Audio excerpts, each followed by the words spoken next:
دنیا کی دولت سے بے رغبتی پیدا کر دیتی ہے موت۔ نیکیوں میں اضافہ کرنے کے اندر ایک اہم کردار ادا کرتی ہے موت کی یاد۔ جو موت کو یاد کرتا ہے اس کے فضائل بھی روایات کے اندر بیان کیے گئے ہیں۔ فرمایا جو موت کو دن میں اور رات میں 20 مرتبہ یاد کرتا ہے اسے قیامت کے دن شہیدوں کے ساتھ اٹھایا جائے گا، اور جو موت کو زیادہ یاد کرے یہ گناہوں کو مٹاتی ہے اور دنیا سے بے رغبت کرتی ہے۔ موت کی یاد یہ تھوڑی روزی پر بندے کو مطمئن کرتی ہے۔ موت آئی پہلوان بھی چل دیے، خوبصورت نوجوان بھی چل دیے، دنیا میں رہ جائے گا یہ دبدبا، زور تیرا خاک میں مل جائے گا،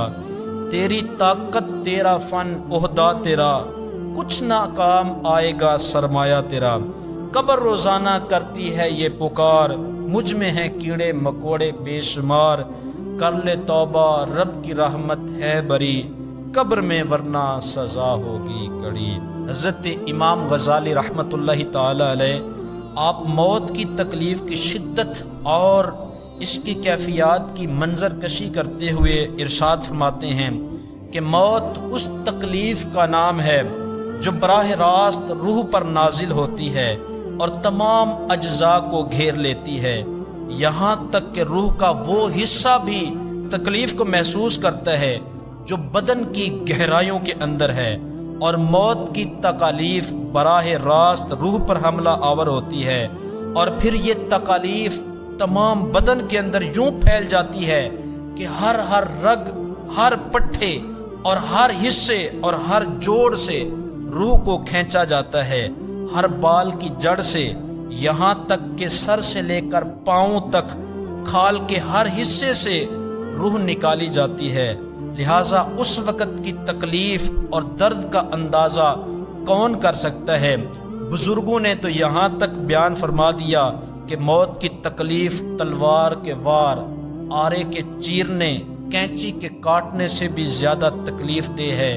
کیونکہ جب تلوار کا وار بدن پر پڑتا ہے تو بدن کو تکلیف اس وجہ سے محسوس ہوتی ہے کہ اس کا روح کے ساتھ تعلق ہوتا ہے۔ اندازہ کریں اس وقت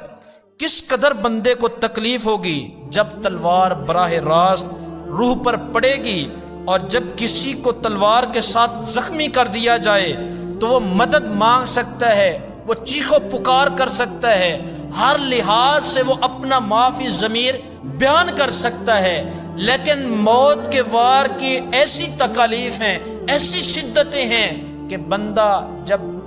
موت کی تکالیف کے اندر ہو اس وقت بندہ فریاد بھی نہیں کر سکتا، اس وقت مدد بھی نہیں مانگ سکتا، اس وقت چیخو پکار بھی نہیں کر سکتا۔ کیوں؟ اس کی وجہ کیا ہے؟ اس کی وجہ یہ ہے کہ جب موت اس بندے پر طاری ہوتی ہے اس وقت وہ زبان اور جسم کے اندر طاقت ختم ہو جاتی ہے، موت کی یہ تکالیف بندے کے دل پر غلبہ کر لیتی ہے، اور موت کی یہ شدت بندے کے ہر عضو پر جب حملہ آور ہوتی ہے تو یہ زبان کو گونگا کر دیتی ہے اور باقی جسم کے تمام اعضاء کو بے جان کر دیتی ہے۔ اب جس کی وجہ سے بندے کے اعضاء کے اندر تھوڑی طاقت بھی نہیں ہوتی کہ بندہ اپنی فریاد کر سکے، کسی سے مدد مانگ سکے، کسی کو اپنی تکلیف کا مداوع بیان کر سکے، یہ ساری چیزیں نہیں ہوتی۔ کیوں؟ اس لیے کہ موت اس پر طاری ہو چکی ہوتی ہے۔ ایک رگ بھی جسم سے کھینچ لی جائے تو بندے کو کس قدر تکلیف ہوتی ہے، اور روح کا تعلق جسم سے اور ہر رگ کے ساتھ ہے، تو جب ایک رگ کھینچی جائے جسم کے اندر اس قدر تکلیف ہوتی ہے، بندے سے برداشت نہیں ہوتا۔ جب بندے سے روح نکالی جائے گی تو پھر روح ایک رگ سے نہیں بلکہ جسم کی ہر رگ سے روح کو نکالا جائے گا، اور جب اس کا تعلق اس سے جدا ہوگا اس کی تکالیف کی شدت یہ کوئی برداشت نہیں کر سکتا۔ یاد رکھ ہر آن آخر موت ہے، بن تو مت انجان آخر موت ہے، مرتے جاتے ہیں ہزاروں آدمی، عاقل اور نادان آخر موت ہے۔ ملک فانی میں فنا ہر شے کو ہے، سن لگا کر کان آخر موت ہے۔ بارہا علمی تجھے سمجھا چکے، مان یا مت مان آخر موت ہے۔ موت سے پہلے موت کی تیاری کر لیں۔ موت کو یاد کرنے سے بندے کی لمبی لمبی امیدیں جو بندھی ہوتی ہیں وہ کام ہو جاتی ہیں۔ بندے کی جو مال کی ہرس ہے وہ بھی موت کو یاد کرنے سے کم ہو جاتی ہے، اور تھوڑی روزی پر بندہ مطمئن ہو جاتا ہے۔ اسے بس یہی ہوتا ہے کہ نہ جانے کس وقت میری موت کا وقت ہے اور کون سے لمحے کون سے موڑ پر میری موت آ کر مجھے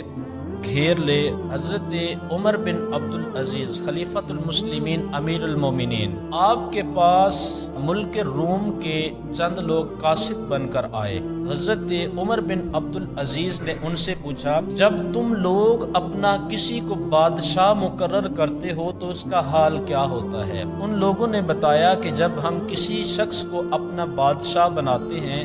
ہم میں سب سے پہلے ایک قبر کھودنے والا اس بادشاہ کے پاس جاتا ہے اور اسے کہتا ہے اللہ پاک تیری اصلاح فرمائے، اور پھر وہ تخت نشین بادشاہ قبر کھودنے والے کو بتاتا ہے کہ تم میری قبر اس طرح کھودنا اور مجھے اس طرح دفن کر دینا، اور پھر اس کے بعد اس بادشاہ کے پاس ایک کفن فروش جاتا ہے اور وہ بھی اس تخت نشین بادشاہ کو یہی کہتا ہے کہ اللہ پاک تیری اصلاح فرمائے، اور یہاں تک کہ وہ بادشاہ اپنا کفن خرید لیتا ہے، خوشبو کافور وغیرہ اپنے کفن کے سارے انتظامات پہلے ہی کر لیتا ہے، اور کفن کو اس جگہ لٹکا دیتا ہے جہاں پر ہر وقت بندے کی نظر پڑتی رہے اور اسے موت یاد آتی رہے۔ ان قاصدوں نے حضرت عمر بن عبدالعزیز کو اپنے بادشاہوں کے موت کو یاد کرنے کا طریقہ بتلایا کہ اے امیر المومنین، ہمارے بادشاہ تو موت کو اس طرح یاد کرتے ہیں کہ اپنے کفن کو اپنی نظروں کے سامنے لٹکا دیتے ہیں کہ ہر وقت ان کفنوں پر نظر پڑتی رہے اور انہیں موت یاد آتی رہے۔ یہ ہمارے بادشاہوں کا طریقہ ہے موت کو یاد کرنے کا۔ حضرت عمر بن عبدالعزیز نے ارشاد فرمایا، جس شخص کو اللہ سے ملنے کی امید نہ ہو وہ موت کو کیسے یاد کر سکے گا؟ اسے موت کا تصور کس قدر آئے گا؟ وہ موت کو یاد نہیں کرتا جسے اللہ سے ملنے کی امید نہ ہو۔ اور پھر جب یہ بات سنی تو حضرت عمر بن عبدالعزیز بہت بیمار ہو گئے اور اسی بیماری کے اندر آپ کا انتقال بھی ہو گیا۔ لگتا نہیں دل میرا اجڑے دیار میں، کس کی بنی ہے عالم ناپیدار میں۔ عمر دراز مانگ کر لائے تھے 4 دن، 2 آرزو میں کٹ گئے 2 انتظار میں۔ بلبل کو باغباں سے نہ صیاد سے گلا، قسمت میں قید لکھی تھی فصل بہار میں۔ کتنا ہے بد نصیب ظفر دفن کے لیے، 2 گز زمین بھی نہ ملی کوئے یار میں۔ اور روایات کے اندر آتا ہے کہ جب حضرت عیسیٰ علیہ السلام موت کا ذکر سنتے تو آپ کے جسم سے خون کے قطرے بہنے لگتے، اور حضرت داؤد علیہ السلام جب آپ موت کا اور قیامت کا ذکر کرتے تو آپ کی سانسیں اکھڑ جایا کرتی تھی اور آپ کے جسم پر لرزہ طاری ہو جایا کرتا تھا، اور جب آپ رحمت کا تذکرہ کرتے تو آپ کی حالت سنبھل جایا کرتی تھی۔ حضرت عبداللہ بن عمر رضی اللہ تعالی عنہما بیان فرماتے ہیں کہ رسول اکرم صلی اللہ تعالی علیہ وآلہ وسلم نے میرا کندھا پکڑ کر ارشاد فرمایا، اے عبداللہ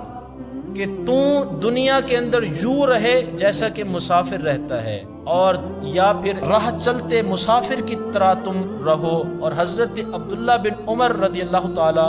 عنہما فرماتے ہیں کہ جب تم شام کو پالو تو صبح کے منتظر نہ رہو، اور جب تم صبح کو پالو تو پھر شام کی امید نہ رکھو، اور تم صحت اور تندرستی کے اندر اپنی بیماری کا سامان اکٹھا کر لو، اور اپنی زندگی کے اندر اپنی موت کا سامان اکٹھا کر لو۔ یقیناً یہ موت ایک ایسی چیز ہے جو بندے کی لذتوں کو بے مزہ کر دیتی ہے، اور موت دنیاوی لحاظ سے بندے کی حسرتوں کو، بڑی بڑی باندھی ہوئی امیدوں کو ختم کرنے کے اندر ایک اہم کردار ادا کرتی ہے۔ رسول اکرم صلی اللہ تعالی علیہ وآلہ وسلم ایک مجلس کے پاس سے گزرے تو اس مجلس سے ہنسی کی آوازیں بلند ہو رہی تھی، تو حضور صلی اللہ علیہ وسلم نے ان سے ارشاد فرمایا اپنی مجلسوں کے اندر لذتوں کو بے مزہ کرنے والی چیز کو بھی شامل کر لو۔ تو ان لوگوں نے عرض کی یا رسول اللہ صلی اللہ تعالی علیہ وآلہ وسلم لذتوں کو بے مزہ کرنے والی کون سی چیز ہے؟ ارشاد فرمایا موت، یعنی موت ایک ایسی چیز ہے کہ جو بندے کی لذتوں کو بھی بے مزہ کر کے رکھ دیتی ہے، رب رحیم کا قرب عطا کرنے والی ہے، دلوں سے غفلتوں کا پردہ اٹھانے کے اندر ایک اہم کردار ادا کرتی ہے۔ موت کو یاد کرنے سے، موت سے پہلے موت کی تیاری کرنے کے اندر فائدہ ملتا ہے، راہ حق پر چلنے کی توفیق ملتی ہے، دنیاوی مصیبتوں پر صبر آسان کر دیتی ہے موت،